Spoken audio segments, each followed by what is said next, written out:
Hey guys, welcome to study with Mayank. मैं हूं आपका मयंक और आज ला रहा हूं मैं आपके लिए एनसीईआरटी ज्योग्राफी क्लास 11 से।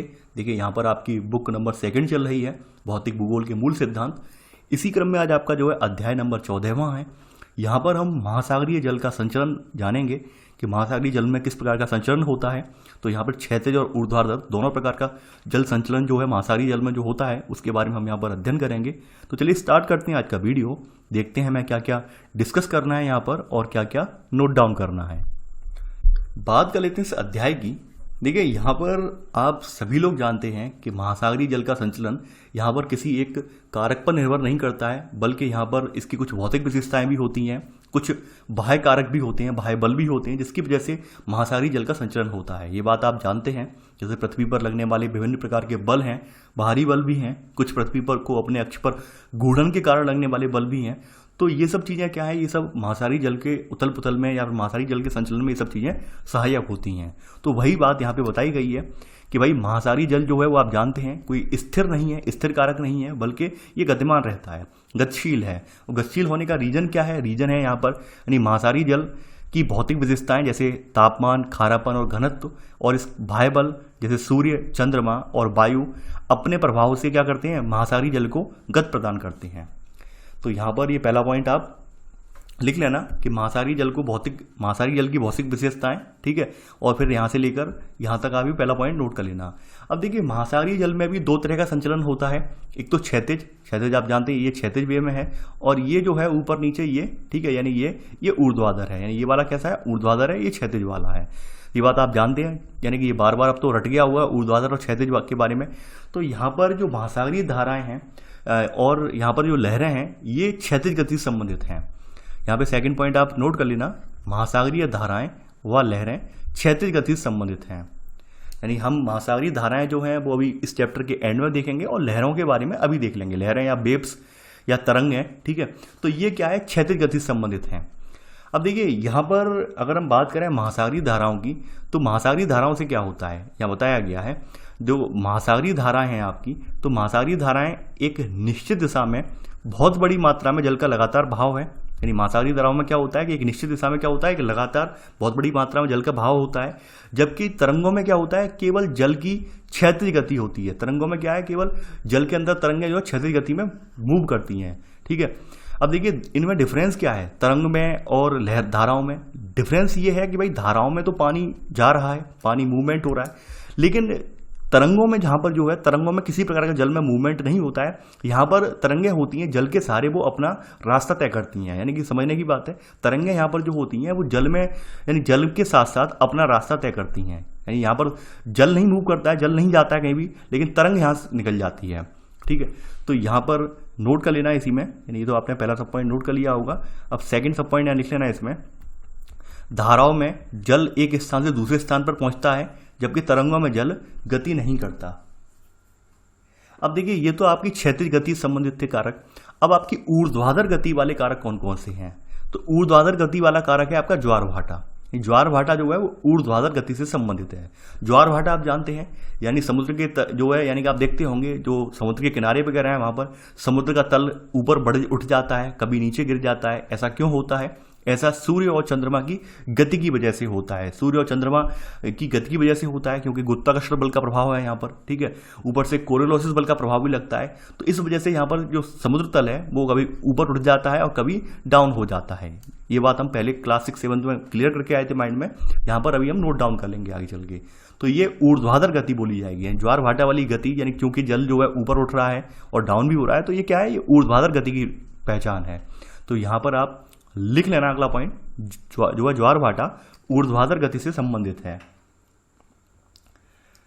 अब देखिए यहाँ पे बताया गया है कि कैसे है, वो यहाँ पे लिख लेना इसी में सब पॉइंट। सूर्य एवं चंद्रमा के आकर्षण के कारण महासागरीय जल एक दिन में 2 बार ऊपर उठता है और नीचे गिरता है। अब देखिए यहाँ पर ऊर्ध्वाधर प्रकार कौन कौन से हैं। यहाँ पर उत्प्रवाह और अवप्रवाह जो है वो महासागरीय जल के, ये ऊर्ध्वाधर गति जो होती है इसके प्रभाव हैं, ठीक है। लिख लेना आप, अधः स्थल से, यानी कि इनका जो तल है, तली से ठंडे जल का जो उत्प्रवाह हो रहा है और अवप्रवाह हो रहा है, ये महासागरीय जल के ऊर्ध्वाधर गति जो हो रही है उसके 2 प्रकार हैं। ये लिख लेना आप, ठीक है। अब बात करते हैं तरंगों की या लहरों की, जिन्हें हम वेव्स कहते हैं, तो उनके बारे में देखेंगे। तरंगें क्या होती हैं? देखिए, तरंगें वास्तव में ऊर्जा होती हैं। अब देखिए, एक एग्जाम्पल हम ले रहे हैं। आपने देखा होगा कि बचपन में हम लोग कहीं तालाब के किनारे जाते थे और वहाँ पर कोई कंकड़ या पत्थर अचानक से उसमें फेंकते थे, तो फेंकने के बाद आप देखते होंगे कि गोल गोल सर्किल एकदम बनता चला जाता था, बड़ा होता चला जाता था ऐसे करके, ठीक है, और किनारों तक पहुँचते पहुँचते वो एकदम एंड हो जाता था।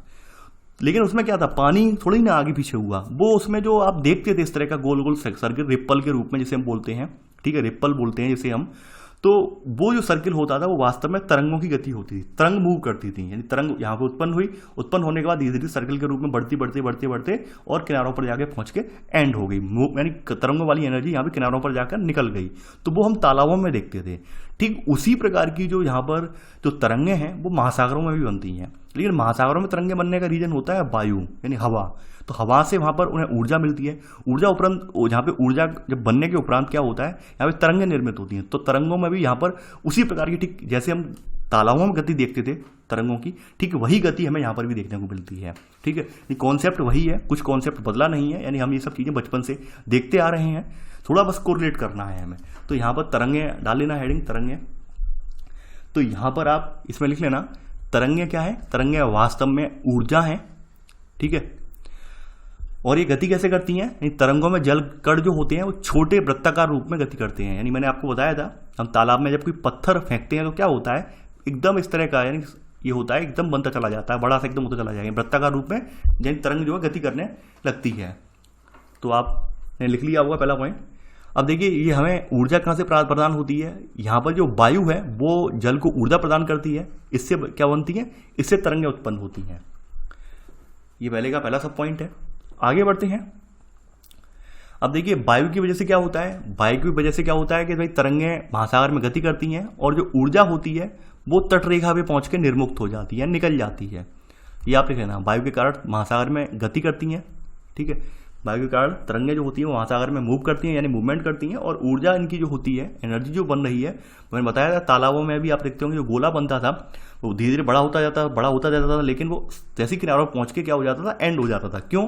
क्योंकि वहाँ पे ऊर्जा निर्मुक्त हो जाती थी। ठीक उसी प्रकार से यहाँ पर भी होता है कि वायु के कारण जो तरंगें यहाँ पे क्रिएट होती हैं उनकी ऊर्जा किनारों पर पहुंचकर निर्मुक्त हो जाती, तटरेखा पर पहुंचकर निर्मुक्त हो जाती है।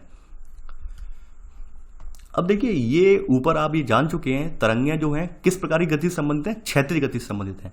यानी क्षैतिज का मतलब ये है कि सतह पर, सतही जल है वहां पर ही ये सब चीजें क्रिएट होंगी, गहराई वाले जल में क्रिएट नहीं होंगी। ये बात पहली क्लियर हो चुकी है। अब ये बात मैं लिखवाऊंगा नहीं दोबारा, ऊपर ही हम सबसे पहले पॉइंट में लिख चुके हैं। क्षैतिज गति से संबंधित है तरंगें। तरंगें और धाराएं दोनों क्षैतिज गुण हैं महासागरीय जल का। ये क्षैतिज गुण होने की वजह से इनका प्रभाव जो है महासागर के गहराइयों में आपको देखने को नहीं मिलेगा, ठीक है। ये पहले ही मैं क्लियर कर दे रहा हूँ। जैसे कुछ अभ्यर्थी होते हैं, उन्हें लगता है सर ये नहीं लिखवाया तो शायद ये नहीं होगा, तो ये पहले ही बता दिया मैंने कि क्षैतिज लिखने का मतलब यही है कि भाई सतह से संबंधित है केवल, ठीक है। क्षैतिज का मतलब यही हो गया, सतह से संबंधित है केवल ये, इनका नीचे अंदर गहराई से संबंध कोई नहीं है, ये आप जान लीजिए।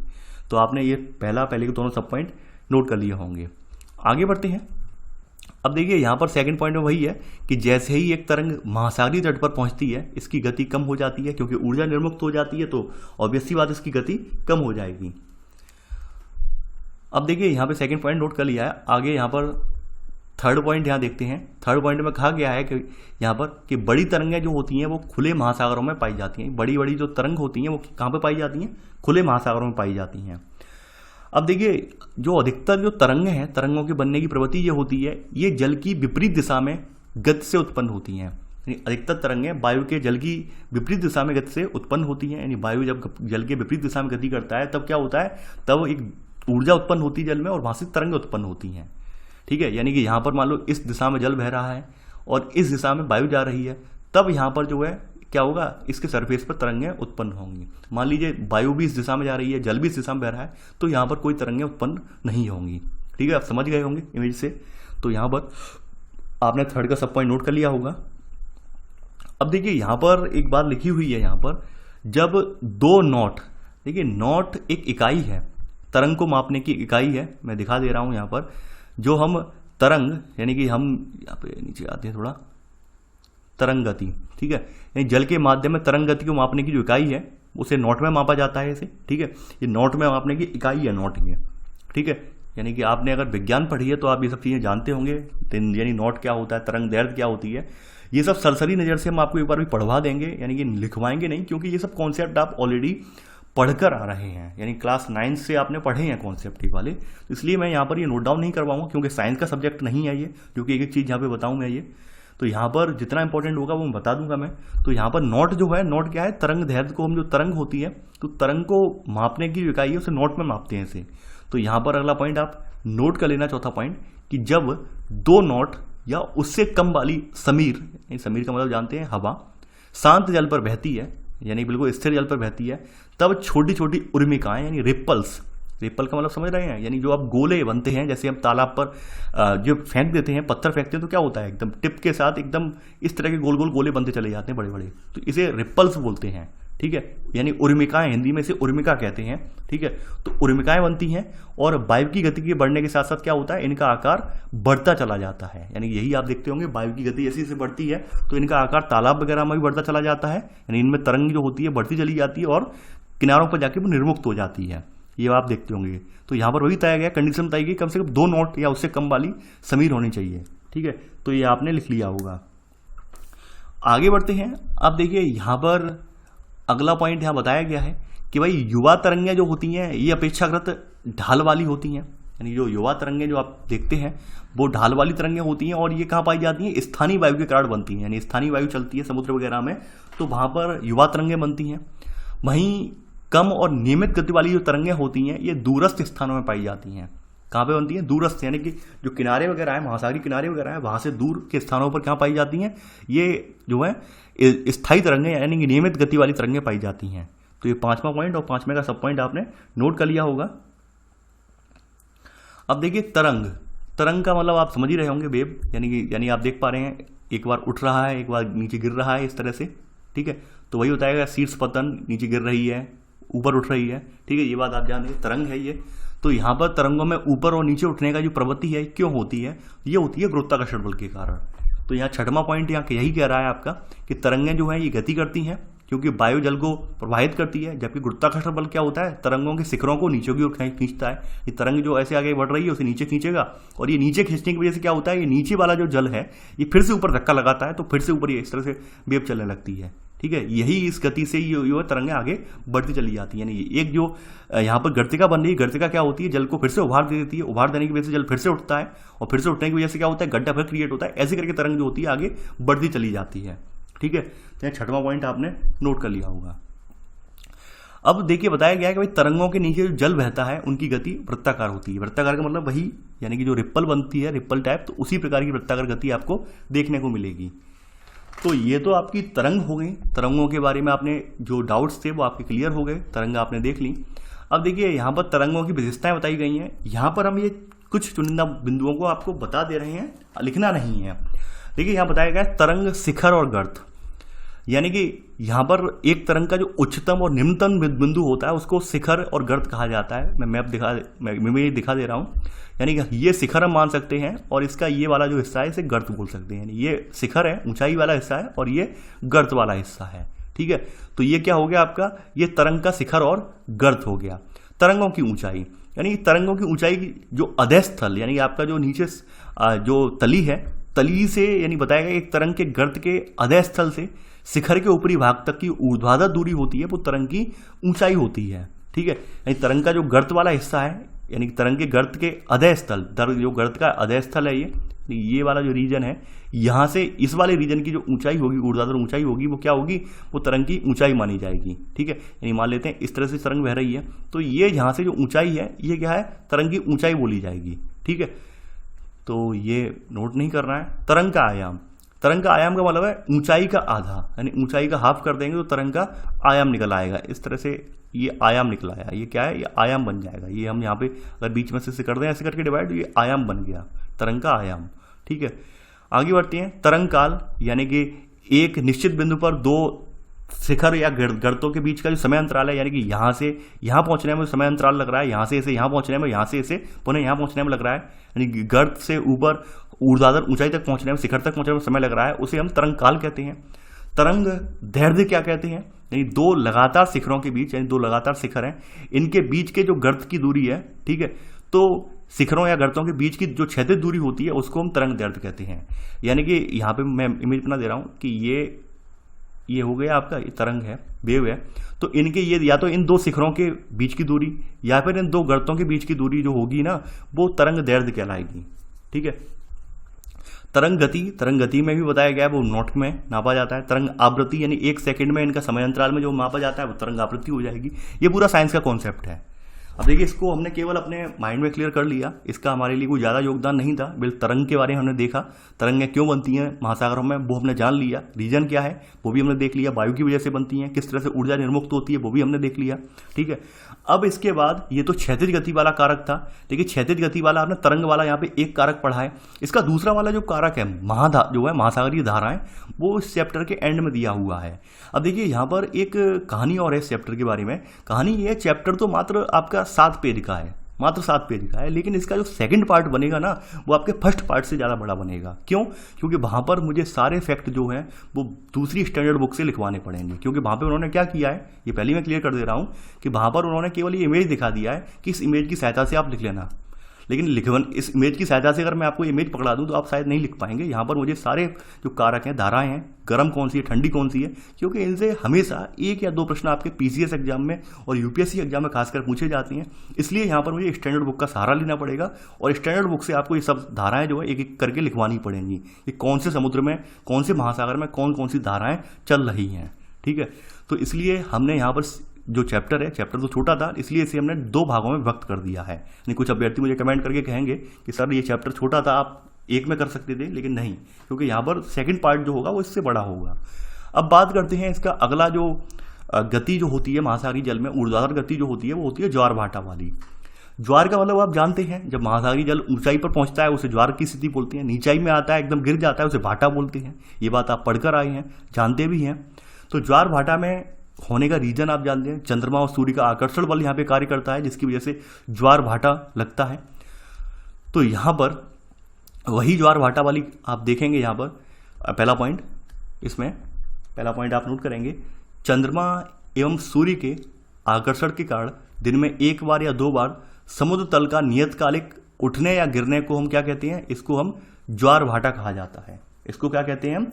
ज्वार भाटा कहते हैं। ठीक है, ये आपने नोट कर लिया होगा। अब देखिए, जो ज्वार भाटा वाली स्थिति है, यानी जो आपका ज्वार भाटा की जो स्थिति है, यानी ऊपर समुद्र का तल ऊपर उठना और गिरना, ये 2 बलों के कारण होती है। एक तो ग्रेविटेशनल फोर्स यानी गुरुत्वाकर्षण बल है, दूसरा अपकेंद्रीय बल है। अभिकेंद्रीय नहीं है, अपकेंद्रीय बल। आप अभिकेंद्रीय के बारे में तो आप अच्छे से जानते हैं। अपकेंद्रीय का मतलब होता है कि भाई केंद्र की तरफ लग रहा है बल। ठीक है। अपकेंद्रीय का मतलब ये केंद्र से दूर इस तरह से बल लग रहा है, तो ये इस तरह घूमती हुई वस्तु पर बल लगा रही है, तो क्या होगा? अपकेंद्रीय बल है। ठीक है। बाहरी सतह में बल लग रहा है, ये अपकेंद्रीय बल है ये। ठीक है। और जब जो है केंद्र की तरफ लगे तो क्या है? ये अभिकेंद्रीय बोला जाएगा, ये बोला जाएगा अभिकेंद्रीय। मैंने एग्जाम्पल भी पहले दिए थे कि एक गोल सर्किल पे घूमता हुआ साइकिल वाला, तो क्या करेगा? उसकी साइकिल झुक जाती है, झुका लेता है वो, ताकि वो उसका जो अभिकेंद्र है वो कहाँ है, यानी इस केंद्र की दिशा में वो घूमता रहे। ठीक है। इसलिए यहाँ पर हल्का झुक जाता है इस तरफ वो। तो ये अभिकेंद्रीय बल का नमूना था। अब आप अपकेंद्रीय बल यहाँ पे बताया गया। यहाँ पे ये 2 बल हैं, ये कारगर हैं आपके ज्वार और भाटा के लिए। तो यहाँ पर ज्वार और भाटा की स्थिति देख लेते हैं। पहला सब पॉइंट आप यहाँ पर नोट कर लेना है। इसमें पहला सब पॉइंट आपका ये कह रहा है, आपका यहाँ पर गुरुत्वाकर्षण बल तथा अपकेंद्रीय बल दोनों मिलकर पृथ्वी पर 2 महत्वपूर्ण ज्वार भाटाओं को उत्पन्न करने के लिए उत्तरदायी हैं। ये पहला सब पॉइंट नोट कर लिया होगा। अब देखिए, यहाँ पर ये बल लगते क्यों हैं वो भी हम बताएंगे यहाँ पर। ठीक है, वो भी अभी हम यहाँ पर डिस्कस करेंगे। अब देखिए, यहाँ पर बताया गया है, इमेज आप देख पा रहे हैं, यहाँ पर सूर्य है, चंद्रमा है। अब ये यहाँ जो लग रहा है ज्वारी उभार आ रहा है पृथ्वी में, ये क्या आ रहा है? ये आपका जो है ये गुरुत्वाकर्षण बल की वजह से उभार आ रहा है। इस साइड में जो जल का उभार आ रहा है ये गुरुत्वाकर्षण बल की वजह से आ रहा है। लेकिन इसके ठीक अपोजिशन में क्योंकि आपने देखा है कि चंद्रमा जो है चंद्रमा जो पृथ्वी की परिक्रमा कर रहा है, सूर्य किसकी परिक्रमा, उल्टा बोल रहा हूं मैं, पृथ्वी सूर्य की परिक्रमा कर रही है। अब ये जब परिक्रमा करते करते घूम रही है पृथ्वी, ठीक है, तो यहाँ पर क्या है, एक तो चंद्रमा ने अपनी ओर खिंचाव लगाया, ये तो गुरुत्वाकर्षण बल हो गया, और चंद्रमा जो रोटेट कर रहा है सूर्य की चारों ओर, उस वजह से इसके पीछे क्या लगा, अपकेंद्रीय बल लगा। तो इस वजह से आपको देखने को मिलेगा पृथ्वी पर 2 ज्वार देखने को मिलेंगे, एक इस साइड में ज्वार और एक इस साइड में ज्वार। ठीक है, ये आप देख पा रहे हैं इस तीसरे वाले चित्र में। ठीक है, तो ये दो परिणामी ज्वार आएंगे, ठीक है, इस तरह से ये आप देख पा रहे हैं ये, ठीक है।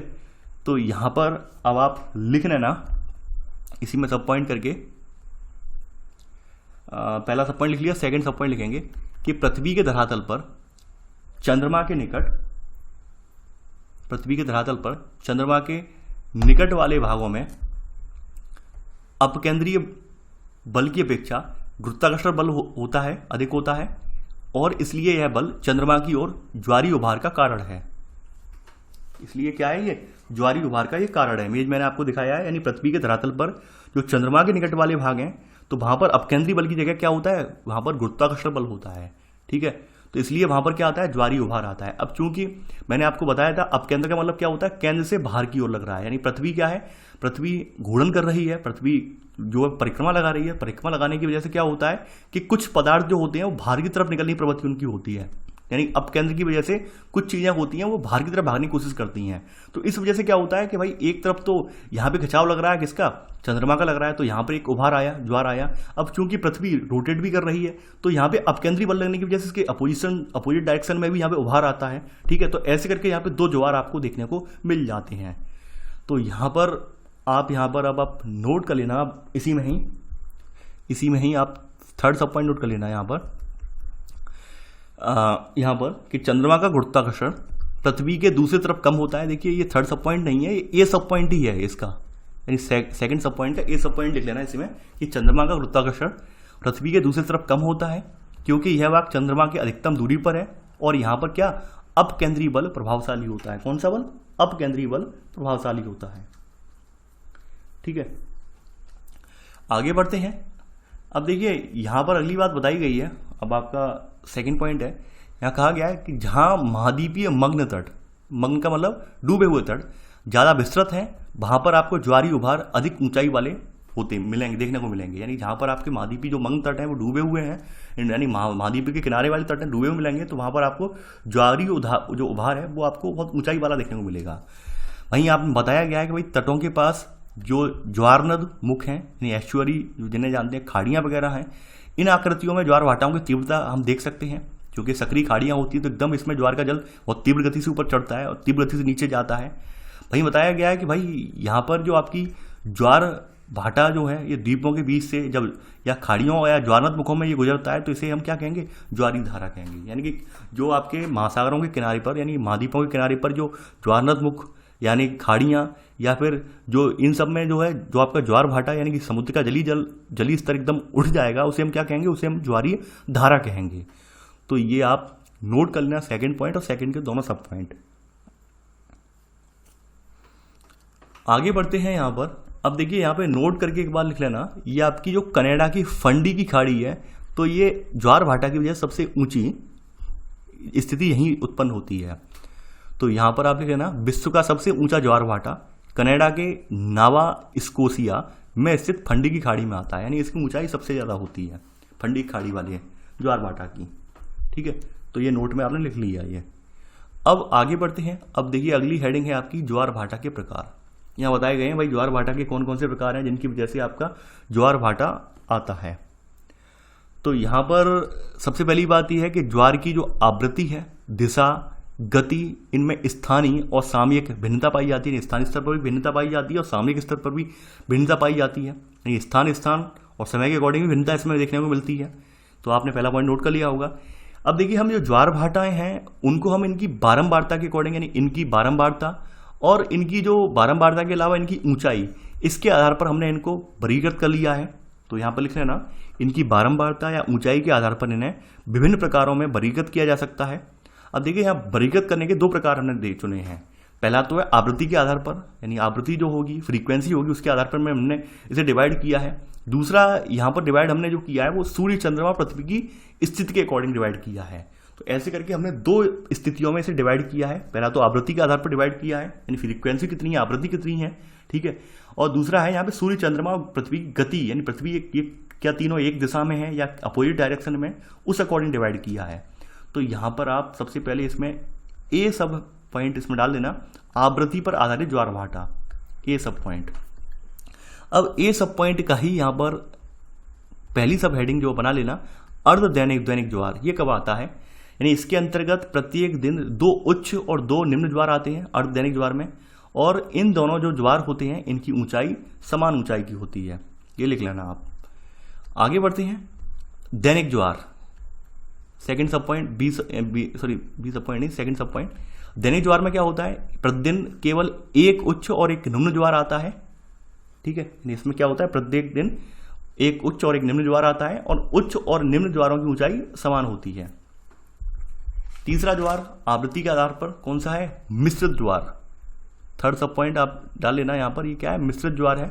ठीक है, यानी ऐसे ज्वार जिनकी ऊंचाई में भिन्नता होती है, यानी ऊंचाई कभी कम कभी ज़्यादा, उन्हें क्या कहते हैं, उन्हें मिश्रित ज्वार भाटा कहते हैं। और ये सामान्यतः आपका कहाँ पाया जाता है, ये उत्तर अमेरिका के जो पश्चिमी तट है आपका, ठीक है, कैलिफोर्निया वाला और प्रशांत महासागर के जो बहुत से द्वीप वगैरह हैं, वहाँ पर मिश्रित प्रकार का ज्वार देखने को मिलता है। ये आप लिख लेना। थर्ड सब पॉइंट मैंने अंडरलाइन कर दिया है, ये आप लिख लेना। तो ये तो आपके आवृत्ति के अकॉर्डिंग हो गया, यानी दिन में इनकी कितनी आवृत्ति, कितनी बार आ रहे हैं, उनके अकॉर्डिंग हो गया इनका वर्गीकरण। ठीक है, यानी तो आवृत्ति के अकॉर्डिंग हो गए। अब जो हमने डिवाइडेशन इनका करा है वो करा है सूर्य और चंद्रमा पृथ्वी की स्थिति के अकॉर्डिंग, यानी सूर्य चंद्रमा कौन सी दिशा में होते हैं उस अकॉर्डिंग ज्वार कितना ऊंचा आएगा कितना नीचे आएगा वो हमने देखेंगे। ठीक है, तो यहाँ लिख लेना सूर्य चंद्रमा में पृथ्वी की स्थिति पर आधारित ज्वार भाटा। ठीक है, इसमें आपका पहला है बृहद ज्वार, यानी कि हाई टाइड या स्प्रिंग टाइड जिसे हम बोलते हैं। ठीक है, ये कब आता है, देखिए इसके आने का रीजन ये है कि जब पृथ्वी, सूर्य और चंद्रमा तीनों एक डायरेक्शन में होते हैं। ऑब्वियसली बात है, तीनों जब एक डायरेक्शन में होंगे, या फिर यहाँ पर आपका अर्थ हो गया, ठीक है, लूनर ये हो गया और ये सन हो गया, यानी जानते हो चंद्रमा को लूनर कहते हैं, ठीक है, अंग्रेजी में। तो यहाँ पर ये तीनों एक डायरेक्शन में होंगे, क्योंकि यहाँ पर तो चंद्रमा लगा रहा है गुरुत्वाकर्षण बल, ऊपर से सूर्य भी लगा रहा है, तो यहाँ पर ऑब्वियसली बात है एकदम खिंचाव यहाँ पे बहुत ज़्यादा आएगा, तो यहाँ पर एक बहुत बड़ा सा ज्वार आ जाएगा। ठीक है, तो बृहद ज्वार यही है। तो यहाँ पे पहली हेडिंग डाल लेना बृहद ज्वार, यहाँ लिख लेना जब, यानी यहाँ लिख लेना, यहाँ पर पहला पॉइंट लिख लेना इसमें बृहद ज्वार में कि जब पृथ्वी, सूर्य एवं चंद्रमा तीनों एक सीध में होते हैं या एक सीधी रेखा में होते हैं, तब ज्वारीय उभार जो है वो अधिकतम होगा। तब क्या होगा, तब हमें ज्वारीय उभार जो है अधिकतम देखने को मिलेगा। और ये ऐसा ज्वार भाटा कब देखने को मिलता है कि जब महीने में 2 बार होता है, यानी ये पूर्णिमा के समय होता है और दूसरा अमावस्या के समय, यानी जब तीनों एक सीधी रेखा में आ जाते हैं। कौन कौन, पृथ्वी, सूर्य और चंद्रमा, या पृथ्वी, चंद्रमा, सूर्य तीनों एक रेखा में आ जाते हैं, तब हमें ये आपका बृहद ज्वार देखने को मिलता है। क्योंकि यहाँ पर दोनों ही जो आपके, यानी एक उपग्रह है और एक आपका चंद्र तारा है, दोनों की जब ऊर्जा बहुत ज़्यादा लगती है, गुरुत्वाकर्षण बल अधिकतम लगता है, उस वजह से यहाँ पृथ्वी पर हमें एक हाई टाइड देखने को मिलता है। ठीक है, तो ये बृहद ज्वार हो गया। अब आते हैं निम्न ज्वार पर, यानी कि यहाँ पर सेकंड आपकी जो हेडिंग है वो है निम्न ज्वार। ठीक है, अब देखिए जो आपका बृहद ज्वार और निम्न ज्वार का अंतर होता है वो 7 दिन का होता है, यानी सामान्यतः आपका बृहद ज्वार और निम्न ज्वार के बीच का अंतर जो होता है वो 7 दिन का होता है। ठीक है, इसमें क्या होता है कि भाई ये रही आपकी पृथ्वी, यानी कि ये आपकी अर्थ रही, और ये सूर्य रहा और ये चंद्रमा रहा, ये समकोण पर जब होते हैं तो इस तरह का ये ज्वार उत्पन्न होता है। अब देखिए यहाँ पर एक झोल है, झोल यहाँ पर ये है, क्योंकि सूर्य जो है आपने देखा होगा वो हमारी पृथ्वी से काफ़ी ज़्यादा दूरी पर है, जबकि चंद्रमा थोड़ा पास में है। लेकिन यहाँ पर क्या है कि भाई चंद्रमा अपना गुरुत्वाकर्षण बल इतना लगाता है, जब सूर्य इस स्थिति में पहुंच जाता है तो चंद्रमा अपना गुरुत्वाकर्षण बल बहुत ज़्यादा लगा नहीं पाता है, क्योंकि एक साइड में सूर्य भी गुरुत्वाकर्षण बल लगा रहा है और सूर्य का प्रभाव चंद्रमा की तुलना में कई लाख गुना ज़्यादा होता है। तो ऐसी स्थिति में जब विरोधाभास उत्पन्न हो जाता है तो यहाँ पर पृथ्वी पर कोई ज़्यादा विशेष बल नहीं लग पाता है, जिस वजह से यहाँ पर कोई ऊंचा ज्वार नहीं आ पाता है, यानी यहाँ पर फिर निम्न ज्वार की स्थिति होती है। आप खुद इमेजिन कर लीजिए कि यानी एक खिंचाव लगातार एक दिशा में लग रहा है, तो ऑब्वियस सी बात है यहाँ पे अच्छा खासा ज्वार आएगा। अब मान लेते हैं यहाँ पर एक मैग्नेट यहाँ पर ये है, एक मैग्नेट ऊपर है, ठीक है, और एक मैग्नेट यहाँ पर है। हम इन्हें ग्रह, इन्हें जो है सूर्य और चंद्रमा नाम बोलकर मैग्नेट बोल दे रहे हैं, ठीक है। तो यहाँ पर ये वाली मैग्नेट भी शक्तिशाली हम ये मान लेते हैं और ये वाली शक्तिशाली है, ये इससे कम शक्तिशाली है, तो क्या होगा, यानी कि ये अपनी ओर खींचेगी। अब ये जब अपनी ओर खींचेगी तो यहाँ का जल कहाँ, ये ऊपर जाने की प्रवृत्ति बनेगी, लेकिन इधर से ये वाली भी खिंचाव अपनी ओर कर रही है, ये कहेगा कि नहीं ये वाला जल हमें यहाँ पर चाहिए, तो क्या यहाँ पर कोई उभार आ पाएगा, नहीं आ पाएगा, क्योंकि दोनों संतुलित कर रहे हैं। यानी ये ऊपर खींचने की कोशिश कर रहा है, ये नीचे खींचने की कोशिश कर रहा है, तो ऐसे खींचतान में क्या होगा कि यहाँ पर कहीं भी ना, यहाँ तो ना इस साइड में कोई ऊंचा ज्वार आ पाएगा, ना ही इस साइड में कोई ऊंचा ज्वार आ पाएगा, यानी यहाँ पर एक निम्न ज्वार की स्थिति बनी जाएगी फिर, ठीक है। तो वो स्थिति यहाँ पर बताई गई है कि ये ऐसे निम्न ज्वार की स्थिति क्रिएट होती है। तो यहाँ पर आप सेकंड पॉइंट लिख लेना यहाँ पर कि इस समय चंद्रमा एवं सूर्य एक दूसरे के समकोण पर होते हैं तथा सूर्य एवं चंद्रमा के गुरुत्व बल एक दूसरे के विरुद्ध कार्य करते हैं। तो इस वजह से क्या होता है, यहाँ पर निम्न ज्वार क्रिएट हो जाता है। ठीक है, ये नोट कर लिया होगा। अब देखिए यहाँ पर ये तो वैसे निम्न ज्वार वाला वर्गीकरण हो गया, यहाँ पर बृहद ज्वार और निम्न ज्वार वाला वर्गीकरण यहाँ पर खत्म हो गया। यहाँ पर एक स्थिति और होती है उपभू और अपभू वाली। उपभू और अपभू वाली ये वैसे बेसिकली ये अलग है, ये जो स्थिति है ये अलग है, यानी कि उपभू और अपभू वाली ये स्थिति जो है ये अलग है। ठीक है, लेकिन वो इसी में इन्होंने इसी में ही दिखा दी है, तो इसी में दिखा दी है तो हम मान लेते हैं यहाँ पर इसी में कंप्लीट करवा देंगे, क्योंकि उपभू और अपभू वाली स्थिति में भी ज्वार आते हैं लेकिन बृहद ज्वार ना आते हैं, निम्न ज्वार ही आते हैं। निम्न ज्वारों में बस थोड़ी बहुत ऊंचाई कम और ज़्यादा हो जाती है उपभू और अपभू वाली स्थिति में। उपभू क्या होती है? उपभू का मतलब यहाँ पर ये है कि भाई महीने में एक बार जब चंद्रमा पृथ्वी के सबसे नज़दीक होता है उसे हम क्या कहते हैं, उसे वो स्थिति बोली जाती है उपभू। ठीक है, यानी कि यहाँ पर असमान रूप से उच्च और निम्न ज्वार उत्पन्न होते हैं। यानी यहाँ पर असमान रूप से क्या होता है, उच्च ज्वार और निम्न ज्वार एकदम उत्पन्न हो जाता है। ठीक है, वहीं दूसरे वजह से दूसरे सप्ताह में क्या होता है, 2 सप्ताह के बाद जब चंद्रमा पृथ्वी से अधिकतम दूरी पर पहुंच जाता है तो ये स्थिति अपभू कहलाती है। तब चंद्रमा का गुरुत्वाकर्षण बल सीमित हो जाता है और ज्वार भाटा के क्रम में ऊंचाई जो होती है वो औसत से कम हो जाती है, यानी पहले की तुलना में ऊंचाई जो होती है उपभू वाली ऊंचाई जो होती है वो अपभू में कम रह जाती है। तो ये स्थितियां उपभू अपभू वाली हैं। वास्तव में ये दोनों जो हैं यहाँ पर जो दोनों जो दिखाई गई हैं कारक, ये आपके निम्न टाइड में ही आते हैं, यानी इनका बृहद ज्वार नहीं बनाते हैं, ये लो टाइड ही बनाते हैं, निम्न ज्वार की स्थिति बनाते हैं। ठीक है, इसलिए यहाँ पर इसका वर्णन इसमें कर दिया गया है। ठीक है, क्योंकि ऊपर ऑब्वियस सी बात है पृथ्वी के ऊपर ये अर्थ है और यहाँ पर एक स्थिति में यहाँ पर ऊपर सूर्य होता है, यहाँ पर सूर्य होगा। ऑब्वियस सी बात है ऐसा होने की वजह से यहाँ पर ये तो होता है, यानी कि दूर पास की स्थिति तो बनती है लेकिन ज़्यादा ऊंचा टाइड नहीं आ पाता है। उपभू में अपभू की तुलना में थोड़ा सा ऊंचा आ जाता है लेकिन अपभू में उपभू की तुलना में थोड़ा कम आ पाता है, वो बात यहाँ पे बताई गई है। तो यहाँ पर आप लिख लेना 3rd पॉइंट करके, महीने में एक बार जब चंद्रमा पृथ्वी के सबसे नजदीक होता है ब्रैकेट में उपभू, असामान्य रूप से उच्च एवं निम्न ज्वार होता है। सेकंड इसी में सब पॉइंट, 2 सप्ताह के बाद जब चंद्रमा पृथ्वी से अधिकतम दूरी यानी अपभू पर होता है तब चंद्रमा का गुरुत्वाकर्षण बल सीमित होता है तथा ज्वार भाटा के क्रम उनकी औसत ऊंचाई से कम होते हैं। औसत ऊंचाई कौन सी है, यानी पहले की उपभू वाली कंडीशन की तुलना में अब ऊंचाई ज्वार भाटा की कम होती है। ठीक है, ये स्थिति निम्न जो है आपकी जो है निम्न ज्वार भाटा के अंतर्गत ही आती है। ठीक है, लिखना नहीं है, बता दे रहा हूं मैं केवल। ठीक है, अब चलिए नोट करके कुछ चीजें हैं उन्हें नोट कर लेते हैं। नोट 1 डाल के यहाँ लिख लेना आप। ठीक है, यहाँ बताया गया है भाई उच्च ज्वार और निम्न ज्वार के बीच का जो समय है, यानी जब जलस्तर गिरता है उसको हम क्या कहते हैं, ये भाटा कहलाता है। यानी निम्न ज्वार उच्च ज्वार और निम्न ज्वार के बीच में जलस्तर गिर जाता है उसको हम भाटा कहते हैं, जलस्तर का ऊपर उठना ज्वार कहलाता है, ये बात आप जानते हैं। दूसरी बात ये है यहाँ पर नोट 2 करके यहाँ पे 2nd पॉइंट लिख लेना, उच्च ज्वार और निम्न ज्वार के बीच का समय जब ज्वार ऊपर चढ़ता है उसे हम क्या कहते हैं, बहाव या बाढ़ कहा जाता है। क्यों? क्योंकि जब ज्वार ऊपर चढ़ने का मतलब ये जलस्तर समुद्र का ऊपर चढ़ा, ऊपर चढ़ने की वजह से क्या होता है, इसके साइड यानी कि इसके समीपवर्ती जो भी होती हैं संरचनाएं जैसे होती हैं, चाहे खाड़ियाँ वगैरह होती हैं, एस्चुरी वगैरह होती हैं, वहाँ पर भी जल एकदम भर जाता है। नदियाँ वगैरह होती हैं वहाँ से जल एकदम उन नदियों में उल्टा वापस चलने लगता है। तो यहाँ पर बताया गया है कि भाई इससे क्या आ जाता है, बहाव या बाढ़ आ जाती है। ठीक है, यानी जब ज्वार ऊपर चढ़ता है उससे क्या होता है, ऊपर चढ़ते हुए ज्वार को बहाव या बाढ़ कहा जाता है। ठीक है, तो आपने नोट 1 और नोट 2 में दोनों लिख लिया होगा। अगली यहाँ पर हेडिंग आप डालेंगे, इसी में सब हेडिंग है ज्वार भाटा का महत्व। ठीक है, तो ये महत्व लिख के हम यहाँ पर इसका जो है इसके साथ ज्वार भाटा और ये वाला वीडियो एंड हो जाएगा। देखिए पहली बात ये है कि भाई यह नौ संचालक और मछुआरों को उनके कार्य संबंधी योजनाओं में मदद करता है। मदद ऐसे करता है कि भाई जब जल स्तर बढ़ जाता है तो जो भारी बड़े जहाज हैं वो किनारों तक पहुंच जाते हैं, आसानी से पहुंच जाते हैं। ठीक है, दूसरी बात तो ये है कि भाई जब जल स्तर बढ़ता है तो मछलियां भी ऊपर आ जाती हैं, एकदम अचानक से मछलियां ऊपर आती हैं। ठीक है, तो ये पहली तो ये मदद करता है। दूसरी मदद ये करता है ज्वार भाटा, कि ज्वार भाटा से क्या होता है कि तल छटों का डिसलिटेशन होता है। डिसलिटेशन का मतलब जानते हैं कि जो तटों पर गाद टाइप जम जाती है, जिसे गाद टाइप बोलते हैं, यानी कि जो नदियां वगैरह अपने साथ अवसाद लाती हैं, अवसाद वगैरह जो जमा कर देती हैं, सिल्ट मिट्टी वगैरह जो जमा कर देती हैं, तो जो हाई टाइड आने की वजह से क्या होता है, यानी ऊंचा ज्वार आने की वजह से क्या होता है, वो मिट्टी वहां से साफ हो जाती है, हट जाती है, डिसलिटेशन हो जाता है। ठीक है, तो यहाँ वही कहा गया है कि भाई ज्वार भाटा तल छटों से डिसलिटेशन में भी मदद करती है तथा ज्वारनद मुख से, यानी जो आपका एस्चुरी वाला मुख है, तो यहाँ प्रदूषित जल है ये है, इसको बाहर निकालने में भी मदद करती है। यानी कि जो मुहाने हैं नदियों के या फिर जो आपके डेल्टा वगैरह के मुहाने हैं, उनसे प्रदूषित जल जो होता है वो भी ये बाहर निकाल लाता है। ठीक है।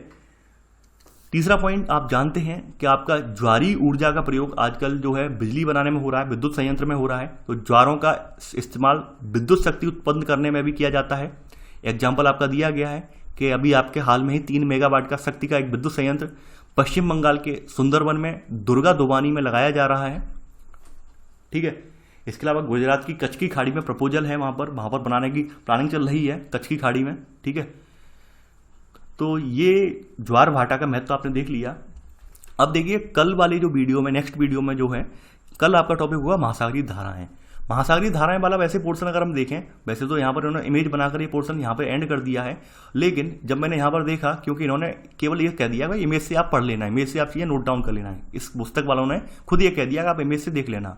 अब इमेज तो आप बना नहीं सकते इतनी जटिल इमेज, आपको एक ही चीज़ लिखनी पड़ेगी भाई कौन कौन सी धाराएं हमारे हिंद महासागर में बह रही हैं, कौन सी जो है यहाँ पर आपके अटलांटिक महासागर में बह रही हैं, कौन सी हमारी प्रशांत महासागर में धाराएं चल रही हैं। ठीक है। तो वो आपको जब तक लिखवाएंगे नहीं महासागर बाइज, तब तक आपको समझ में नहीं आएंगी। ऊपर से यहाँ पर हमें जो अलग अलग करके लिखवानी पड़ेंगी, गर्म धाराएं कौन सी हैं, ठंडी धाराएं कौन सी हैं, क्योंकि यहाँ से प्रश्न 1 या 2 हर साल उठकर आपके PCS एग्जाम में आते हैं। इसलिए यहाँ वाला पोर्शन की वजह से मुझे ये वाला जो है वीडियो, वो 2 पार्ट इसके करने पड़े हैं। वैसे अगर मैं आपका केवल यही कंटेंट अगर चला दूँ तो ये पोर्शन जो है इसी वाले पार्ट में कवर हो सकता है, लेकिन मैं चाह रहा हूँ आपको स्टैंडर्ड बुक से जो है आंकड़े साथ के साथ लिखने को मिल जाएँ। ठीक है। तो आप लोग परेशान बिल्कुल ना हो, आप लोग विश्वास बनाए रखें। देखिए मेरे साथ कभी भी प्रॉब्लम आ जाती है जिस वजह से वीडियो डिले हो जाते हैं, तो हम आशा करते हैं कि भाई 2-3 दिन में ये हम चैप्टर जो है आपकी ये बुक है ये समाप्त कर देंगे। तो चलिए आज के लिए बस इतना ही। आई होप आपको लेक्चर पसंद आया होगा। देखिए आप लोग इस वीडियो को लाइक शेयर करना बिल्कुल ना भूलें। तो आज के लिए बस इतना ही। Thanks for watching. जय हिंद।